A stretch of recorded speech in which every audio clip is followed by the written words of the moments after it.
Durante os verões de 1933 e 1937, Pollock visitou a família de seu professor Benton, seu segundo lar em Martha's Vineyard. Não foi apenas a impressão dos Benton que Pollock estivesse feliz ali. Jackson dizia o mesmo numa carta para Becky Tawarton, que fora sua namorada por um breve período de tempo. Porém, os trabalhos criados em férias como essas não se parecem em nada com o que se esperaria que um jovem pintor criasse em dias tão agradáveis na Nova Inglaterra. Composições planas de ondas arrebentando, faróis e barcos à vela. Pelo contrário, as representações de Pollock dos lagos e de cenas noturnas são escuras e macabras, como marinas iluminadas ao luar de Ryder. A presença do autor é profundamente perturbada, o que percebemos bem no contraste claro-escuro e no torturante emplasto de tintas de suas pinturas regionalistas. O primeiro autorretrato de Pollock, pintado entre 1930 e 1933, é frequentemente comparado com o de Ryder, apesar de que, da mesma forma que suas marinhas são também como as de Ryder, capturam com eficiência a sensação de isolamento e angústia nos dois homens. Na estimativa de Benton, a primeira conquista de Jackson Pollock como pintor foi de engenhar um trem místico dentro de características geralmente prosaicas de originalidade. As primeiras telas a óleo de Pollock que exploram a temática das cenas americanas são todas de aproximadamente 34 por 30 polegadas. Este é o padrão que se esperava de pintores trabalhando nos anos 30 para a WPA. Os projetos de belas artes da Divisão de Profissionais e Serviços da Works Progress Administration, organizada por Franklin Roosevelt no outono de 1935, tinham o intuito de gerar oportunidades econômicas para um grupo que foi especialmente vítima da depressão. Depois de deixar a Liga dos Estudantes de Arte, Pollock não conseguiu nenhum trabalho, com exceção de um emprego de zelador que dividia com seu irmão, Sand, numa escola infantil, onde Charles dava aulas. Sua renda era tão magra que eles tinham que supri-la roubando de camelôs. Em seguida de um breve período limpando estátuas, do Birô de Alívio para Emergências, Jackson conseguiu a certificação da WPA, provando ser um artista honesto. Sem qualquer fonte de renda e apesar de nunca ter grandes afetos pelos seus empregos, ele conseguiu se manter na folha de pagamento da WPA com apenas algumas interrupções, de agosto de 1935 até ser fechada em 1942. Ele começou um período de murais que requeriam longas horas de dedicação local. Pollock logo conseguiu mudar para um setor de cavaletes que requeria a submissão de apenas uma pintura por mês para a colocação num prédio piramidal. Os artistas que trabalhavam para a WPA não eram instruídos ou encorajados a desenvolver trabalhos de técnica inovadora, ou que fossem extremamente originais, mas sim o estilo baseado na representação de um tema escolhido de cenários locais, pintados com cores, modelos e tons convencionais de forma simplificada. Em geral, artistas da WPA tentavam demonstrar sua simpatia e solidariedade com outros artistas em necessidade, e nas telas de Pollock, de 34 por 30 polegadas, como Cotton Pickers, podemos ver como ele tentava se encaixar neste modelo. No entanto, o trabalho mais interessante de Pollock, no meio da década de 30, tem um tamanho diferente.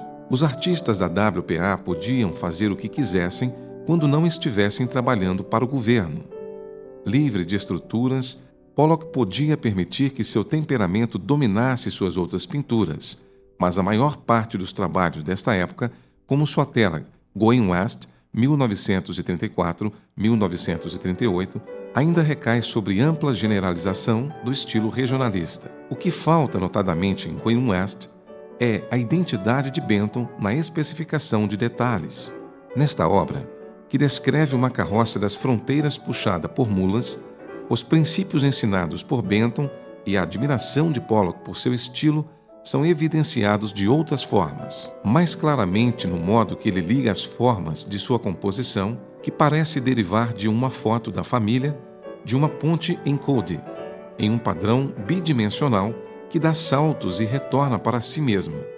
Apesar de encontrarmos vestígios remanescentes em Flame e composição de figuras e morcegos, tanto a poderosa ênfase em luzes e sombras bruxuleantes e formas retorcidas e trancadas deixa ainda mais claro a extensão do seu tema.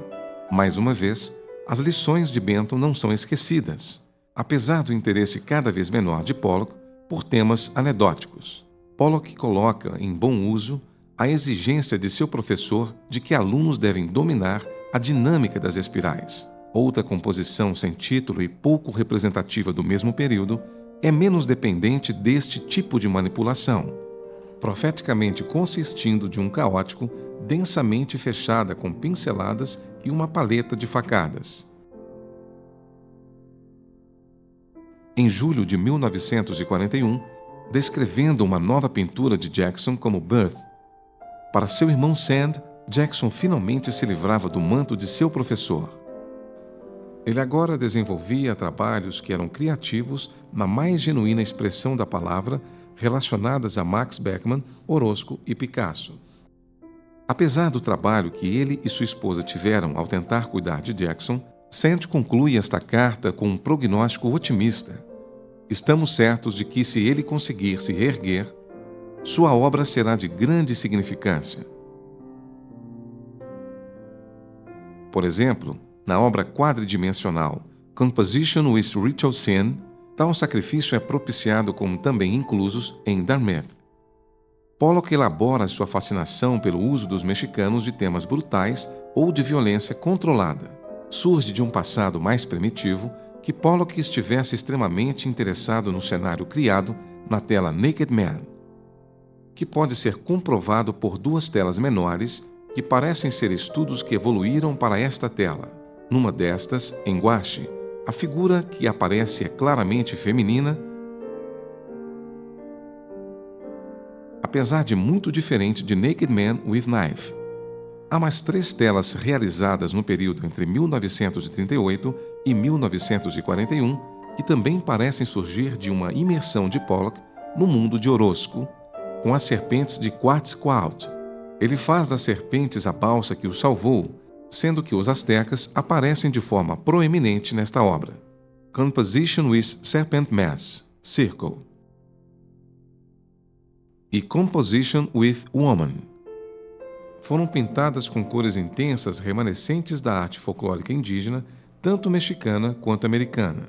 Setas, zigue-zagues, raios e outros símbolos idiocráticos aparecem num design mais esquemático. A paixão de Pollock pela arte americana primitiva fica substanciada por conta de suas viagens frequentes ao Museu de História Natural de Nova York e ao Museu do Índio Americano. Seu interesse em recortar e salvar 10 máscaras de modelos de arte indígena dos Estados Unidos definitivamente confirma sua fascinação com este tipo de parafernália cerimonial. Outra máscara desse tipo surge em uma tela chamada Naked Man, aplicada em uma mesa à direita da figura principal. Objetos similares utilizados por xamãs do Oceano Pacífico para induzir alterações de personalidade em sua comunhão com o supernatural aparecem de forma proeminente em outra obra tradicional de Pollock, chamada Masked Image. A adoção de tais elementos é vital para a mais eloquente declaração de Pollock sobre um novo direcionamento de sua arte. Na tela que está intimamente ligada a estas, chamada Birth, a qual vimos, provavelmente a última obra de Jackson Pollock, onde podemos observar a predominância da cultura indígena. Sua fascinação por Picasso acabaria por eclipsar esta superestimulação por temas indígenas, mexicanos e americanos. Em muitas formas, a obra The Magic Mirror, que sabemos com certeza datar de 1941, é um grande exemplo de sua importante mudança de foco. Certamente, a escolha do adjetivo magic para o título se relaciona ao seu contínuo interesse no xamanismo, mais uma vez misturando areia e outros cascalhos à sua tinta. Ele faz uma referência não só às pinturas Navajo, feitas com terra colorida, mas também as superfícies incrustadas das paredes de canyons, que era mais um suporte para a arte primitiva mágica. Sua pele rosa acinzentada reforça estas associações, parcialmente encoberta pelo rude emplasto e o espelho mágico. Há uma pessoa sentada a uma mesa onde está pendurado um vidro de aparência quadrada.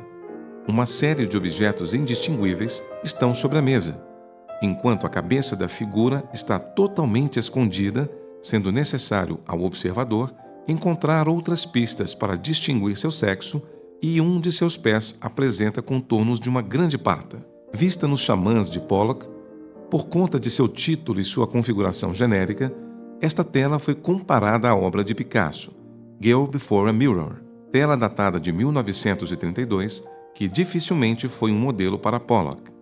Na obra Orange Head, tela que foi provavelmente da mesma época de Interior with Figures, Pollock cria sua própria versão contrastando cores dissonantes dos famosos retratos frontais de Picasso. A imagem dupla de Orange Head projeta forçosamente o estado esquizofrênico da figura e, além de refletir o estilo de Picasso, seu aspecto distorcido se apoia mais uma vez no imaginário das máscaras do Alasca. Uma das características mais intrigantes da Guernica de Picasso é o perfil do torso de um touro que se encontra calmo, em meio a uma cena de desordem e ruínas, assim como a mulher na obra de Pollock chamada Indian Composition.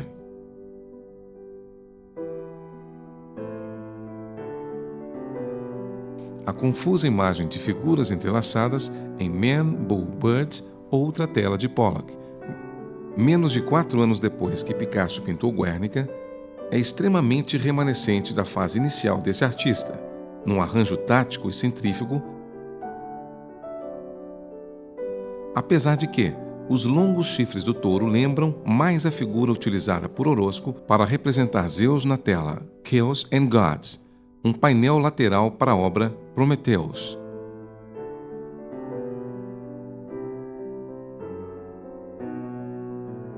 A fascinação de Pablo Picasso pelo touro não era apenas relacionada à sua ascendência espanhola, mas também residia na ressonância mitológica de tal criatura. Na década de 30, era amplamente conhecido o fato de Picasso ter se apropriado da velha conhecida figura do Minotauro como seu alter ego.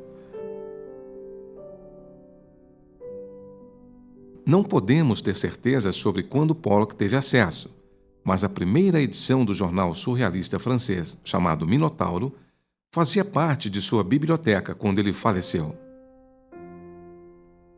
Nesta tela, chamada Head, Pollock contorna ao redor de um dos lados da cara do Minotauro, uma demarcação em serpentina que parece uma serpente devoradora. Fica claro que no início dos anos 40, Jackson Pollock tinha plena consciência da interconexão temática de suas obras, fato evidenciado em conversas com amigos íntimos. Apesar de sua natureza, em geral discreta e misteriosa, e sua resistência a perguntas sobre o significado da obra The She-Wolf, Pollock acredita a origem compulsiva de obras como esta e outras obras da época ao contar para Sidney Shenes que elas vieram a existir porque eu tinha que pintar aquilo. Burn Landscape e Oil on Canvas, pintados em 1943, são provavelmente originadas da consciência de Pollock sobre as táticas de guerra do mundo moderno.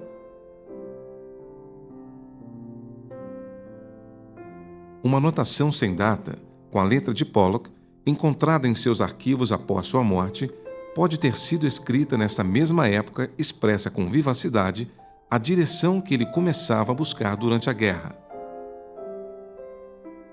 Experience of outrage in terms of painting. Not an illustration if concentrated. Fluid. Gottlieb, mais um dos impressionistas abstratos nacionais, expressa de forma sucinta o pensamento da comunidade artística de Nova York durante aqueles anos de dificuldades. Aponta em 1942 que os artistas sempre foram considerados como aqueles que fazem a imagem de uma cultura, mas tempos diferentes pedem imagens diferentes. O gênero predominante de figuras estenográficas com cabeças parecidas com palhaços, de protuberantes narizes vermelhos arredondados que parecem saltar de uma caixa de brinquedos na frente do resto do corpo. Inicialmente, esta cabeça denota a esta imagem uma crueza. A decisão de Pollock, se é que foi dele, de trocar o título desta obra para Stenographic Figure, quando inicialmente a havia chamado simplesmente de Painting, deve ter sido no intuito de enfatizar suas imagens em segundo plano. Uma distribuição randômica de símbolos caligráficos num fundo entrelaçado sem métodos, assim como sua figura. Algumas partes deste quadro são de fato parecidas com partes espalhadas de desenho de Pollock, influenciados por um corpo. Search for a Symbol, equações matemáticas, jogos da velha e outras marcações encontradas na obra de Thompson, On Growth and Form, também estão inscritas de forma fluida por toda a superfície e, em alguns casos, destruindo a leitura da obra como um todo. Um dos temas atacados de frente por Pollock foi sua contínua tentativa de diferenciar e integrar o lado masculino e feminino de sua personalidade. A pintura escolhida para ilustrar o libreto de sua primeira exibição tinha esta temática, o que determinou o tom de outras obras da mesma época. O título foi originado provavelmente no jogo surrealista favorito de Pollock. Esta tela, Male and Female, apresenta duas figuras eretas e titânicas apresentadas de modo iconográfico à frente de um fundo azulado, com seus cílios paqueradores e o vermelho de seu tronco. A figura da esquerda parece representar o princípio feminino e a da direita é muito mais ambígua, com características anatômicas menos definidas. Será que a faixa negra vertical faz parte do corpo? Estas três imagens, The Moon Woman, Mad Moon Woman, The Moon Woman Cuts the Circle, parecem formar uma pequena série devido ao tema em comum. Sua esposa, Krasner, confirma que a Lua tinha grande influência sobre Jackson. Ele falava sobre a Lua com frequência, não apenas para ele, mas também para Laszlo. E foi fácil para de Laszlo interpretar esta fixação como consequência dos fortes elementos bipolares da natureza de Pollock. Jackson Pollock pode ter feito uma referência à obra de Neville, Moby Dick, pelo menos duas outras vezes. Numa ocasião, anos depois, ao nomear um animal de estimação e também possivelmente quando deu o título a um guache de composição das profundezas pintado na mesma época de Pasiphae. A Moby Dick Blue, de Pollock, se apresenta inicialmente em formas biomórficas e arabescos, sugerindo fortemente em sua metade inferior, mais do que em Pasiphae, um tema marítimo. O modo como Pollock organiza sua obra nesta tela pequena, de diferentes meios, aproxima os ritmos das profundezas do mar, peixes e formas parecidas com seres marítimos espalhados pelas ondas, apesar de não haver qualquer baleia branca à vista.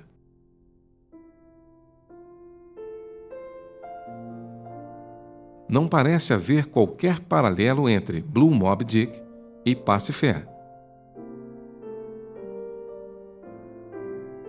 A parte central em Guardians of the Secret é a parte mais interessante da pintura. Parece representar a frente de um altar antigo, ou baú, que está um degrau à frente na direção do rosto do observador.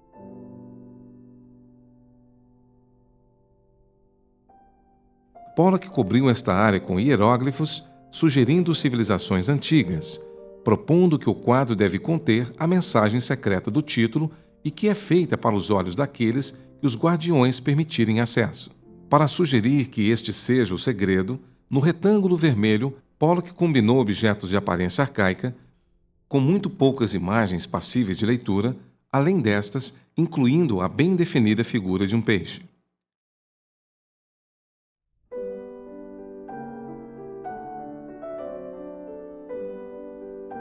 Se virarmos o retângulo de cabeça para baixo, pelo menos duas figuras palito surgirão unidas ao estilo rebus. Esta mistura de anotações simbióticas estão colocadas sobre uma superfície levemente escovada com diversas camadas visíveis de cores diversas. The Night Dance, Night Ceremony, Night Mist e Night Magic, incluídas na segunda exposição solo de Pollock, são todas telas com fundos negros, onde Pollock aplicou técnicas de grafite extensivamente, riscando a superfície e utilizando outros métodos não ortodoxos de pintura direta. Uma quinta tela neste mesmo tema, Night Sounds, foi finalizada na mesma época, mas não exibida até 1958. Na tela Night Sounds, Pollock ressuscita a máscara esquimó, utilizada em diversas ocasiões anteriores, combinando-a com outra de suas formas favoritas, a lua crescente. Também, trazendo uma característica de male and female, Pollock trata uma parte da tela como uma lousa, desenhando nela de forma rudimentar o que parece ser a parte inferior de uma ave. Além da série noturna de Pollock, incluída na exibição de 1945, havia também duas pinturas que envolviam mais uma vez o totem indígena, chamando estas telas de Totem Lessons. Pollock mais uma vez se propõe a explorar seu interesse pelos xamãs dos índios americanos. Provavelmente em foco, mais uma vez, devido à abordagem do tema pela revista Die, tecnicamente, as telas Totem Lessons apresentam sua recente tendência apresentada nas telas noturnas, na direção de uma organização pictórica mais difusa, com menos simetria e menos imagens identificáveis.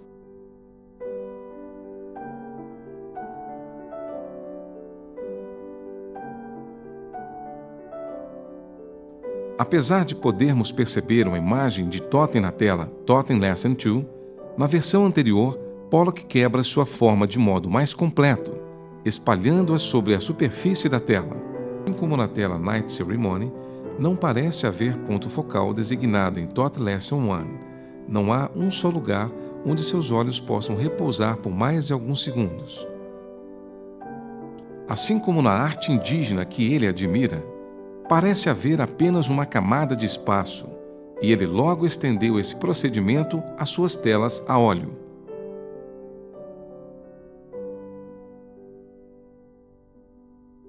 Pela aparência de obras como Night Mist ou Portrait of H.M., parece de fato plausível como sugerido por Robert Motherwell.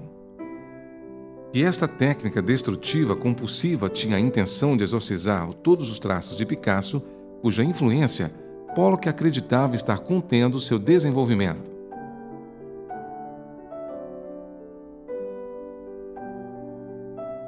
Se examinarmos minuciosamente o mural de Pollock, ele revela personagens reduzidas de forma similar, um aspecto remanescente de Miró, agora repetidas de forma rítmica, através de um espaço muito maior. As imagens de Miró parecem formar uma ponte entre Guardians, de 1943, e um novo tipo de trabalho que seria iniciado no ano seguinte, onde uma energia mais abstrata seria substituída pela resolução de problemas sindicais. Gothic. A paleta fria do vidro pintado de Gothic é extremamente diferente dos tons quentes amarelos, laranjas e avermelhados das obras de Miró. Apesar de encontrarmos em ambos o mesmo estresse em partes demarcadas da tela, com formas rudemente espalhadas em contornos pretos, distribuídas de ponta a ponta, e o formato horizontal das obras de Miró, somos levados a observar a progressão lateral das figuras pela tela, como também os movimentos do artista no processo de criá-las.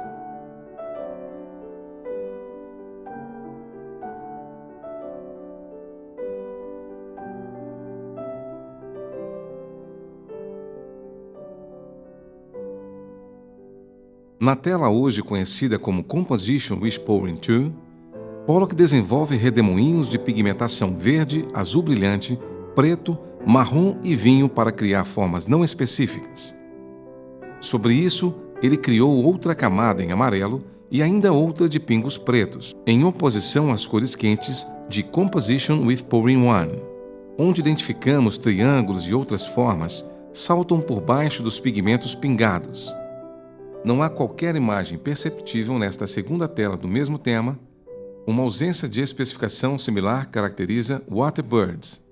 A primeira tela que incorpora splashes e passagens de tinta escorrida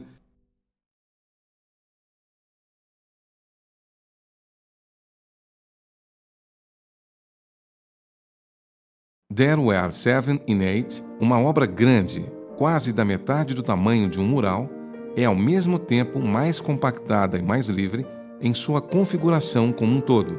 De fato, a repetição rítmica de formas praticamente idênticas, visualmente entre barras nas duas laterais que encontramos no mural, passa a ter um sentido quase clássico, se comparado com o estilo rabiscado desta obra There Were Seven in Eight.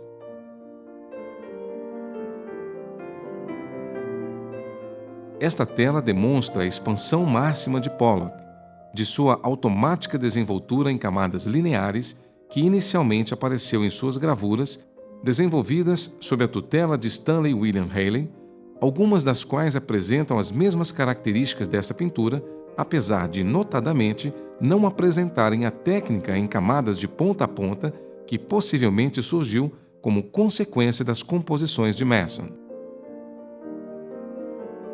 Observando estas obras menores, o observador sente que o imaginário de Pollock parece ter ficado manchado, desta vez num ímpeto masculino de linhas distorcidas e arcos muito curtos, muito diferentes daquelas vistas em Masson.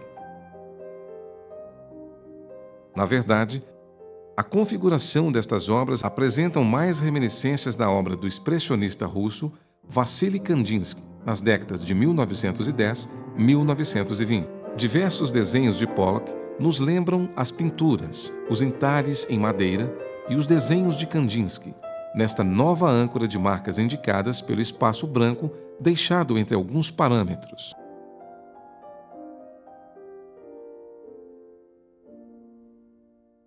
No fim do ano de 1946, quando usava temporariamente um quarto como estúdio, Jackson iniciaria uma série chamada, por sugestão de Lee Krasner, a Cabonic Creek Series, em homenagem ao curso de água que se via de sua casa. Pelo menos uma obra nesta série de 8 telas, The Key, foi terminada no chão do quarto. Em todas as outras, ele teve a vantagem de trabalhar em seu celeiro, transformado em estúdio, quando se mudou para seu endereço definitivo, após ter vivido na Estrada da Lareira por 8 meses. Como já vimos, sua coloração começa a se desenvolver melhor no início dos anos 40, com a influência de Picasso e especialmente de Miró. Ainda assim, seremos surpreendidos com a riqueza e variação de cores que ele nos traz em obras como The Key,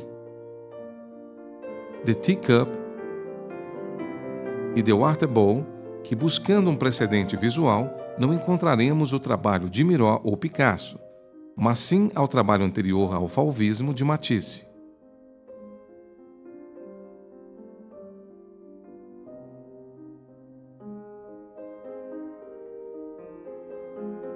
O nível de excitação aumenta na tela Crooking Movement, outra tela deste grupo cujo título nos remete aos sons de um metal estrangulado em movimento e cuja composição apresenta de forma muito apropriada marcações de grafite. Nesta tela, Pollock faz uma última camada de imagens sobrepostas em tinta grossa e molhada, espremida sobre a tela diretamente de seu tubo. Levada aos extremos da tela, as anotações inseridas nessa pintura a transformam num pequeno microcosmo de mudanças.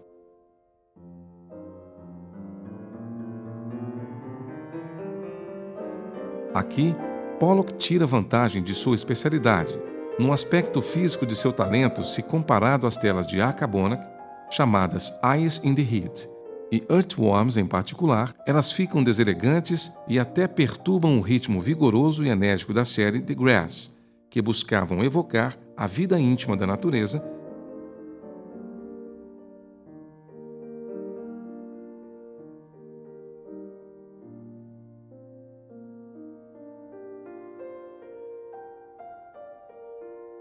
mas ainda assim nos encorajam a reagir de forma empática. Sua coloração muito mais clara liga a última tela dessa segunda série com um título muito apropriado, The Shimmering Substance, as telas recentemente realizadas na série Acabonic.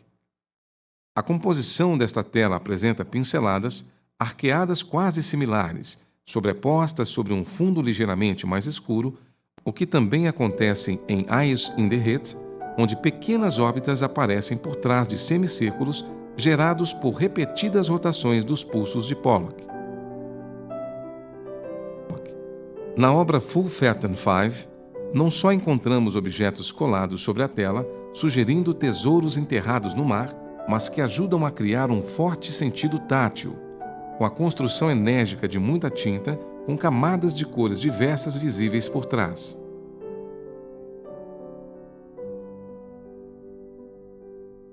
Peles cheias de redemoinhos emaranhados, parecendo não intencional, mas deveras real sensação de profundezas do mar, fica em segundo plano diante da presença de verdes marítimos, com injeções de vermelhos, amarelos, azuis e roxos, extremamente remanescente da obra Sun and Shade, nas telas de temas do fundo do mar. Ao admitir abertamente que recuava totalmente dos métodos tradicionais de pintura a óleo, Pollock declara o óbvio. Em trabalhos como Galaxy, Lucifer, Full Fathom 5, pela aparência de suas imagens, Galaxy, uma das primeiras destas obras, remete ao mesmo caminho explorado pelo artista no ano anterior, em obras como Eyes in the Heat. Mas em algum momento de seu processo de pintar, Pollock abandona seu pincel e passa então a pingar e espirrar suas tintas, não cobrindo totalmente a camada inferior, onde ele também havia colocado um pouco de cascalho para aumentar a textura. Os milhares de pingos espalhados pela superfície desta tela devem ter feito com que seu vizinho, o autor Ralph Manheim, do céu de Long Island em Noites Limpas. Manheim invoca outras metáforas astronômicas para outras 3 telas da mesma época. Estas pinturas, Cornet, Shooting Star e Reflections of the Big Dipper, são diferentes de Galaxy, na forma contínua das linhas que Pollock derramou diretamente sobre elas. Alchemy, outro título dado por Manheim, poderia também estar relacionada à intimidade do autor com os escritos de Jung.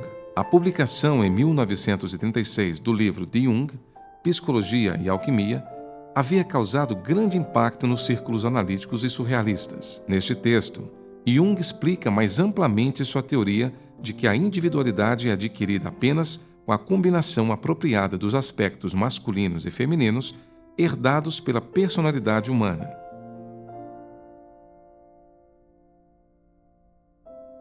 Outros historiadores da arte declaram que símbolos alquímicos são a verdadeira fonte dos arquétipos do rei e da rainha na tela Guardians of the Secret, bem como na tela The Moon Woman.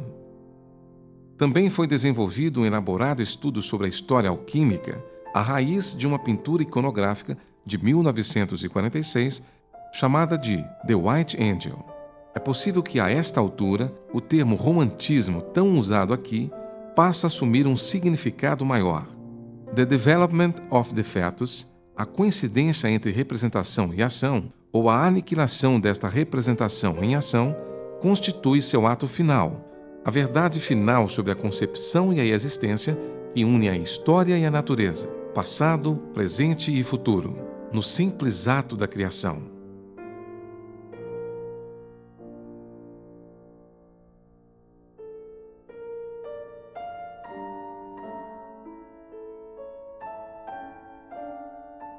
War, a imagem do poeta romântico do século XIX, que assume por si mesmo uma responsabilidade ética e estética, fica definida nesta representação absoluta da identificação entre ser e fazer e da identificação entre fazer e criar.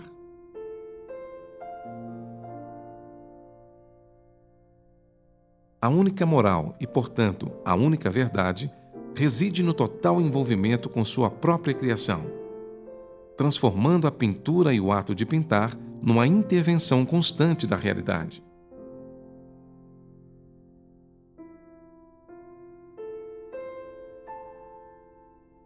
De todas as telas criadas, para sua quinta exposição individual, mais uma no formato vertical chamada Cathedral, se tornaria a mais conhecida, em consequência de aparecer como tema de discussão numa mesa redonda publicada pela revista Life, em outubro de 1948. Jackson Pollock era visto como um dos grandes hereges da arte.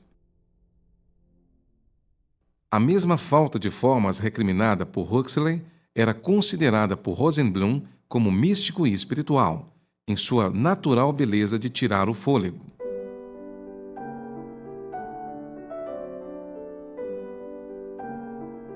Os primeiros passos nessa direção haviam sido dados há pouco mais de um ano, quando Pollock previu suas telas clássicas nomeando uma delas, Number 1A, 1948. Agora, finalmente seguindo as regras estipuladas para si mesmo, as proporções de Number 1A eram tais que Pollock poderia dizer que alcançaram um meio termo entre o cavalete e o mural. Atualizando a ilusão ótica de Shimmering Substance, em Number 1 ou Lavender Mist, Pollock dá a impressão de que sua configuração flutua no espaço do observador. A maravilha pirotécnica dessa pintura, resultado de explosões de tinta energicamente espalhadas, foi aclamada pelos críticos quando apresentada em 1948 na Bienal de Veneza.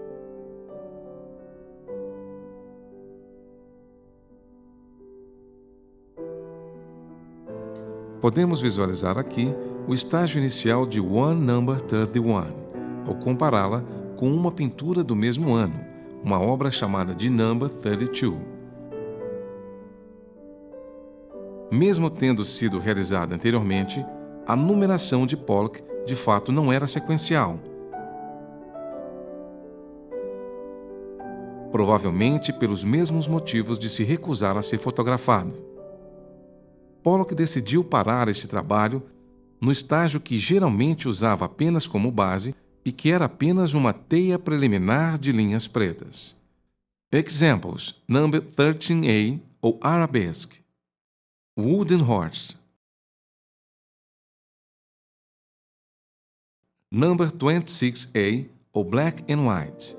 Silver over Black, White. Number 13. Number 10. Number 8.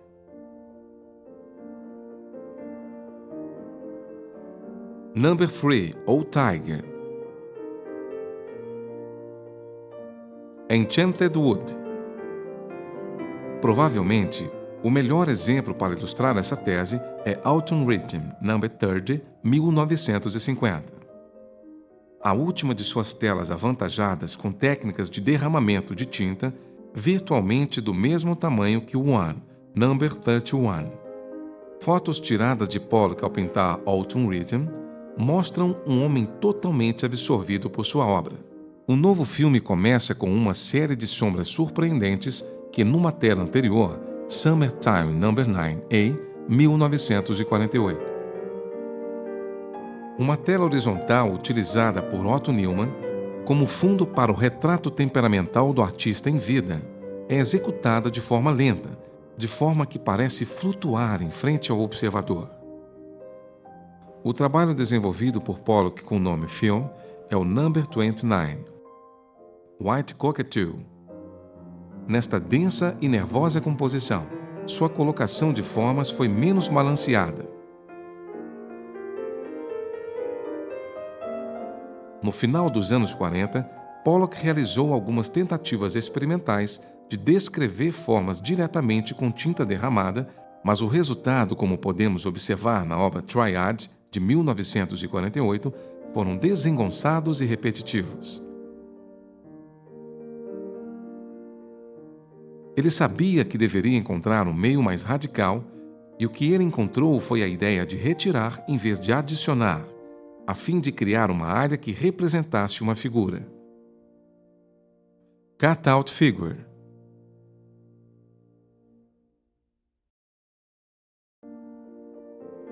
Cutout. Chegando à conclusão de que o espaço negativo poderia servir à função da figura, Pollock primeiro experimentou essa técnica em pequenas colagens de papel feitas com tinta a óleo.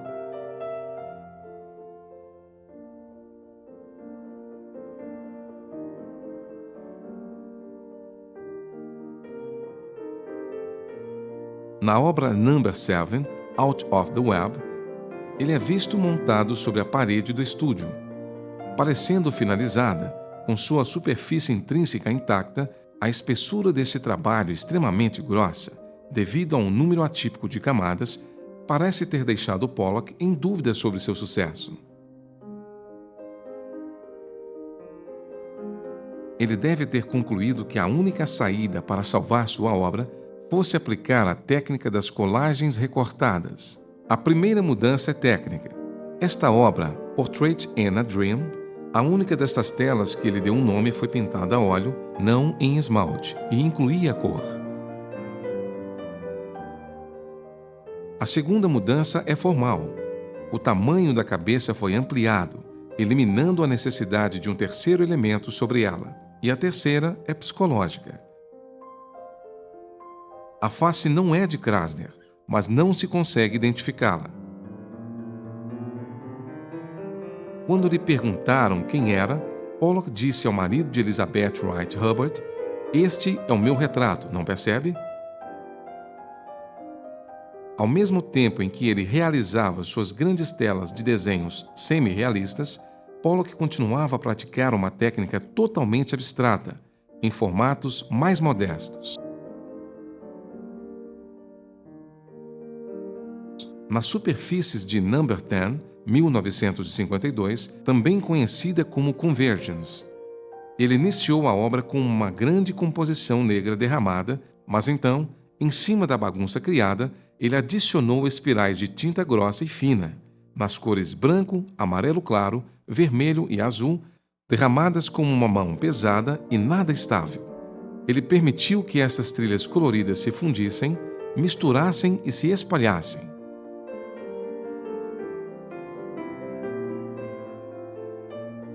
Uma outra tela de grande escala, realizada pouco tempo depois, Pollock consegue se abster dos erros em Convergence. Number 11, 1952. 8 verticais monumentais que dão energia ao campo com sua presença criam uma ordem dinâmica em meio ao caos.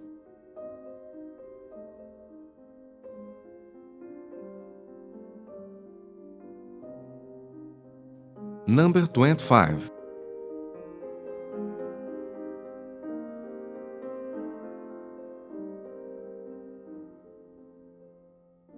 Brown and Silver. Number 28. Black and White, Pollocked. Number 27. Foi na mesma época em que trabalhava novamente em Blue Poles 2 que Pollock pintou Portrait in a Dream. Indubitavelmente, mais uma obra de arte de sua fase final, mas infelizmente ele não conseguiu manter este breve retorno a trabalhos com presença e poder. Na verdade, se algum tema surgiu em sua produção cada vez mais escassa no período entre 1953 e 1955, White Light talvez tenha sido seu esforço de buscar um significado na barreira desafiadora que as superfícies de suas telas haviam se tornado.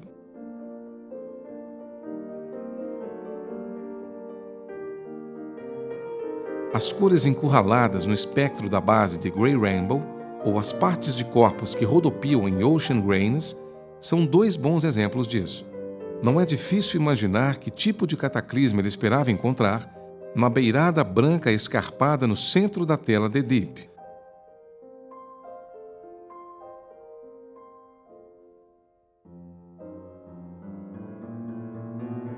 Uma grande exceção a estes momentos de obstrução que se repetiam é a obra anômala Easter and the Totten, onde Pollock caprichosamente finaliza por um momento seu envolvimento esporádico com Matisse. Sem contar Blue Poles, os grandes marcos que nos levam ao seu último trabalho são basicamente dois: Number 12, Freeze, e Sand, de 1955. É difícil dizer se eles representam de fato o epílogo da carreira de Pollock, não levando em conta sua vida. O que sabemos com certeza é que um ano depois, como disse Robertson, a busca está acabada. Seu grande gesto feito, o exorcismo finalizado. O esforço o matou.